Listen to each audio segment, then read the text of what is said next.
My mom was diagnosed for the first time in her late 20s, and it was a very aggressive breast cancer. If she hadn't pushed for that screening, I might not be here. I started doing what I call a self-examgram on Instagram, where I would not only remind women that they need to do it every month, but I would teach them how to do it. The vanity, the way that I look is not what's important. What's important is being alive. It was a really challenging process to get to the point where I said, it doesn't matter that I'm 30. It doesn't matter that I've had a mastectomy. I'm just going to put myself out there and see what the universe does. And long story short, ended up being the first one with a mastectomy featured by Sports Illustrated, life-changing experience. I love it. Pre-procedure to the person you are now, how do you define beauty? How has that changed for you? Oh, that is a loaded question.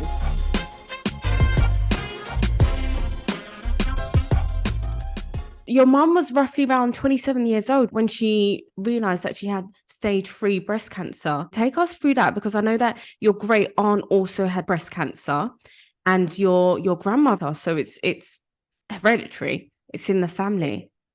Yeah, absolutely. So I have a very long, sad legacy of breast cancer in the family. And like you mentioned, my mom was diagnosed for the first time in her late 20s, and it was a very aggressive breast cancer. She was feeling a little bit run down. She was getting her master's degree. She was a marathon runner, so really healthy, attuned to her body. And she went to the doctor, and they said, she found some lumps in her breast, and they're like, you're too young to have breast cancer. Come back and see us in 6 months. Stop drinking so much coffee. And she said, okay. But, in the back of her mind, she's thinking, my body really doesn't feel right. And so she went back, she advocated for herself. She demanded that they give her a mammogram. And by the time they did that, she had a tumor the size of a golf ball, 27 years old. And, it almost took her life. It's really unbelievable. And if she hadn't pushed for that screening, I might not be here. Goodness, so young, 27. Yeah, absolutely. It was incredibly young. I mean, the amazing thing is that your mum left the journal for you, and I think it's just so heartwarming. The fact that she wrote her experiences and so on, and giving you tips and giving you advice. I mean, how was that for you to go through her journal and see what she had experienced? Yeah, it was and is a very challenging process. I still haven't really gone through all of them, just because it's a really painful thing to really go through the intimate parts of her life and what it was Yeah, like to battle breast cancer, and the relationship between her and my dad, and how that changed, and the struggles they had there, and just reading those intimate life details. And now being a mom, it's even harder, because I know what she must have felt going through that, knowing that, when she was diagnosed the second time, she probably wasn't going to get better. She had a 13-year-old and a 16-year-old, and you're going to have to leave your kids to raise themselves, essentially, and no longer have your guidance. So all I really have left of my mom is memories, and these couple of journals. And I'm very grateful that I have them, but it was yeah. a really emotional process, sort of working through that.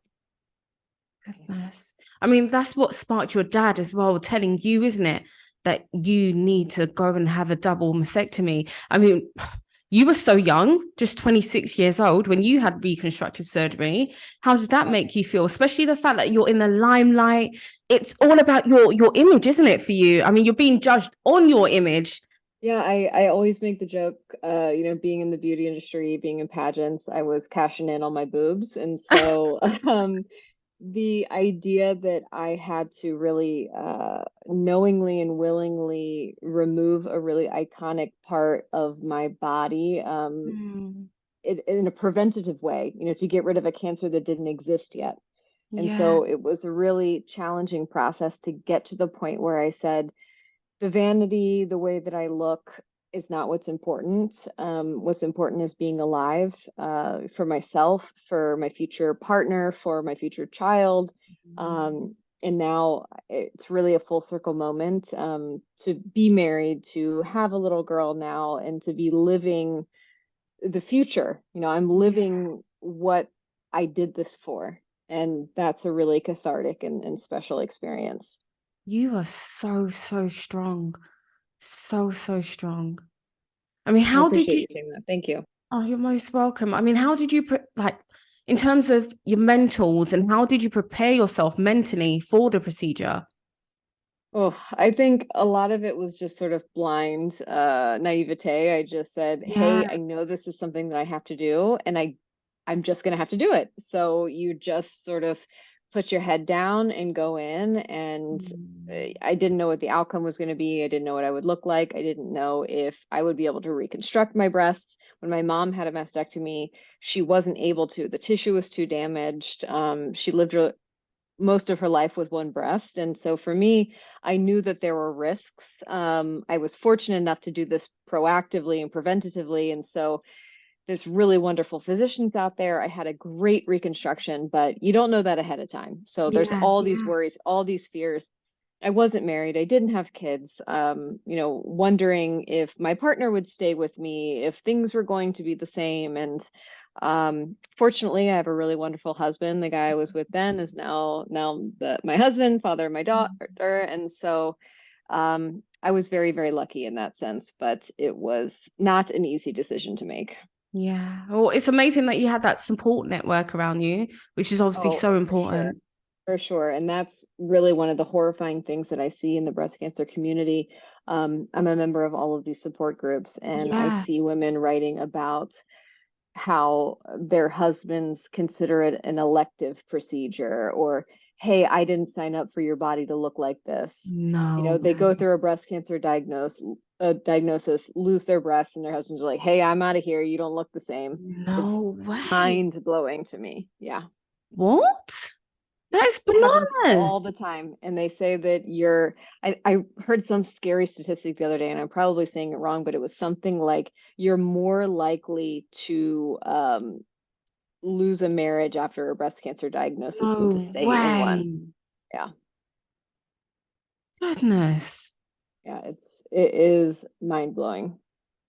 So I mean, Elaine, how long did it take you roughly to get used to your new body? I'm years really. I mean, Yeah, the yeah, actual physical process, I would say it probably took 6 months to a year to feel like all the swelling was gone, all of the things were healed and sort of back to normal. But the emotional process of getting used to a body that's not your own was really a challenge. And even though I had, people might think it's silly. I had a really great cosmetic outcome. People who looked at me would never know that I had this surgery. It yeah. was still challenging to look in the mirror and to have, I had what, one, two, three, four, six new scars from this sort of procedure. And also working in the beauty industry, I did pageants. I was a model, and I just thought, okay, well, that's all over. I could never do that again. I've had a mastectomy. And then it wasn't until I just sat down one day and said, hey, the only person getting in my way is me. Mm, And I need to step out of the way because this is not hindering me. If I want to see someone like me represented somewhere, then I need to be the person who has the balls to do it. And yeah. so that was how I got involved in Sports Illustrated. I saw this online casting, and a couple of my friends had participated in it. And I was like, hey, you know what? When I was in my 20s, I would have absolutely loved, dreamed to be in the Sports Illustrated swimsuit edition. Like what a goal as a model. And it doesn't matter that I'm 30. It doesn't matter that I've had a mastectomy. I'm just gonna put myself out there and like see what the universe does. And long story short, ended up being the first one with a mastectomy featured by Sports Illustrated, like life-changing Woo! experience. I love it. Yeah, it was wonderful. And to get to be that person for so Yeah, many other yeah. women who feel like their life is over after this surgery is Mm, so humbling. I can imagine. That is incredible. Congratulations. Thank you so much. What I'm really surprised about actually is that 43% of women discover breast cancer for themselves. So it's the examining themselves. Like, tell us more about that because I feel like a lot of women are unaware of that. Hmm. Yeah, so this is my number one thing people always ask me, what's the first line of defense? What's the first thing you'd recommend to women? And I always say, get to know what your body feels like and do that through a self-breast exam. And a self-breast exam is kind of a misnomer, and it makes women feel bad because you think self-breast exam, I should just inherently know how to do this. But that's just not the case. You have to learn, you have to be taught how to do a self-breast exam. It's very easy, and it's something that you should learn and you can take with you throughout your whole life, but it's not an inherent knowledge that you're just supposed to have. So I started doing what I call a self-examgram on Instagram, where I would not only remind women that they need to do it every month, but I would teach them how to do it. The quick and easy steps of feeling like the terrain of your breast. I always say it's sort of like mountainous in there. There's lumps, there's bumps. You don't know, what's what, but if you get to know what that baseline is, then you're able to see later on if there are any changes. And that is the most important thing, because you got to know what your normal is. Yeah. So what are what are the changes, like significant changes, or the most common changes Mhm. that people would be able to identify with? So obviously there's the traditional feeling you find a lump. So it's usually a hard sort of pea-sized lump that doesn't move. So sometimes you'll find a little lump, but it's kind of like movable, and that's usually not breast cancer. Other things are changes in the way that your breast looks. So if you're starting to see any redness, if you're starting to see the texture of the skin of your breast change, if you're having any discharge from your nipple, like those sort of things where you're like, oh, this is a little bit off, it's always best to just go see your doctor, get it checked out. Sometimes it's nothing, it's just hormonal changes, but it's better safe than sorry. That's so true. I mean, I'm so curious to know, in terms of pre the procedure to the person you are now, how do you define beauty? How has that changed for you?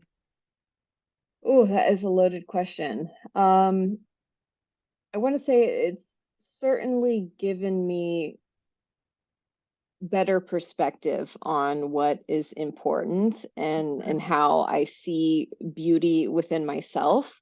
Prior to that, I was in my early 20s. I was a late bloomer, so I had this very small window with my real breasts, getting to compete in these really glamorous, fun things that I never dreamed of being able to do. And my identity really got wrapped up in the way that I looked. And Mm. I never thought that it was this identifying thing for me. But after my breasts were gone, when my body was different, when I was no longer the Allyn Rose that other people saw before, I realized just how much I had let it affect how I viewed and valued myself. And after having the surgery, you just realize there's so many things that are more important. And I thought about my mom and looking up to her as a little girl. I didn't think my mother was any less beautiful because she had one breast. How Yeah, silly, yeah. in when you have children, you look at their eyes and you are just the sun and the moon and everything to Mm. them. And, you know, you don't need limbs, you don't need breasts, you don't need anything to be important in the loves of their lives. And so it just changes the perspective. And I just feel really grateful that I'm alive to be here and be with my daughter and my husband and not have to live with the fear of cancer over my shoulder. Yeah, because you've got so much to do on this earth, and you've got so much amazing things coming your way. I feel I got a lot of life to live. Huge My mom purpose, that's always wanted it. to live. Yeah. Yeah, she wanted to live to be 100 years old, and that is my goal. I want to be Yeah. old, crotchety, decrepit lady. That's the goal for me. Aw. There isn't a lot of information out there for women, first of all, which sparked you creating Previvor. And I was actually surprised to see that you taught yourself coding. You created a website by yourself, literally from ground Yeah. zero. Talk us through that, because that's incredible. Yeah, so I just finished my master's degree. I just moved to Germany from the US. I was having a bit of an identity crisis. What's the next step in my life? I'd done the Sports Illustrated thing. I just didn't really know where I was going, but I wanted to make a meaningful impact in the breast cancer community past my story. I knew that, people get tired of hearing your story. My story doesn't resonate or relate to every woman that's out there. So what could I do that was going to help every woman through this process? So I had all these women reach out to me, you know, they're sliding in my DMs, they're asking me these questions, and I wanted to find a place that I could sort of direct them to. And I realized it didn't exist. And so instead of me just bitching about I had to make a difference and I had to just build it. So um, I didn't have a laptop at the time. My husband had an extra laptop. So he gave me his like rickety 10-year-old Sony laptop, you know, had to plug into the wall and the battery died. And I just said, I'm going to learn how to build a website. I'm going to go put all this information, all these things I've learned along the way through becoming Dr. Google in the breast cancer community, um, and just create a platform that was easily digestible. It was pretty, it was a place that women could safely go to and learn about what their options are. Because there's nothing scarier than Googling the word mastectomy. I just tell Mm. people do not do it, because it puts you in a position to look at all of the potential negatives instead Yeah, of what the potential yeah, positives are. And for me, I've always wanted to be an aspirational figure in this community. I want women to be able to look at me, to go to their doctors and say, hey, if she can look that good after a mastectomy, I deserve to look that good. And there's so much in the community of physicians telling women, you should just be grateful that you don't have cancer instead of providing them the best medical services where they're going to be able to live their life in a meaningful, beautiful way. Because yeah. especially with preventative mastectomies, you really should have an incredible cosmetic outcome at the end of the day because you're doing this without a breast cancer diagnosis. So that was my goal with the Previvor. It's now sort of evolved and grown and, you know, gone all over the place. And I'm really excited for what this year is bringing. And we've got a whole lot of cool initiatives coming up. Oh, can you tell us some of the things that's coming up? I'm just excited to know. Yeah, so obviously I'm very passionate about the self-breast exam, so I'm trying to create, you know, a curriculum and a tool set where women can go. They have Amazing. access to everything. They don't have to go to my social media page to kind of flip through and see me do my self-breast exam. It's all going to live on the Previvor. It's going to be a resource for women around the world to be able to access, teach themselves, teach their friends. Incredible. Where do you see yourself in, like, let's say 20 years from now? Like, what do you see yourself doing? I am one of those people that has an identity crisis like every 3, 4 years where I just want to reinvent myself. Um, Which is a I great thing. it's okay, but I'm trying to also to simplify and to say, hey, when I look back, you know, 50 years from now, all my life, what do I want to have accomplished? Yeah. Um, and so I'm starting to really put that in perspective, sort of make a list and just tick off those boxes. I would love to write a book someday. I would love to have the nonprofit really grow, become international. Um, I would love to have another baby. You know, I'd love to be sending my kids like off to school or college. You know, I'd love to have a wonderful relationship with my husband. And, you know, most importantly, I'd like to have a healthy relationship with myself. I'd like to be able to look back and be content with who I am and the mark that I've left on the world. Amazing. I can see you doing all of that plus more because what you're doing already, you're already such a huge role model for women. And I think it's just incredible the fact that you've just been so transparent and you've shared your story out there. Because I know within the beauty industry, a lot of, not even just within the beauty industry, I think just as women in general, we hide loads of things, especially when it comes to health. Yeah. Yeah, definitely. I think it's very, very easy for us to hide issues and then to also put ourselves on the back burner, Yeah. and to just say, hey, you know, I'm just going to ignore this. I'm going to move on. You know, if you're a working career woman, there's so many things that you have to do.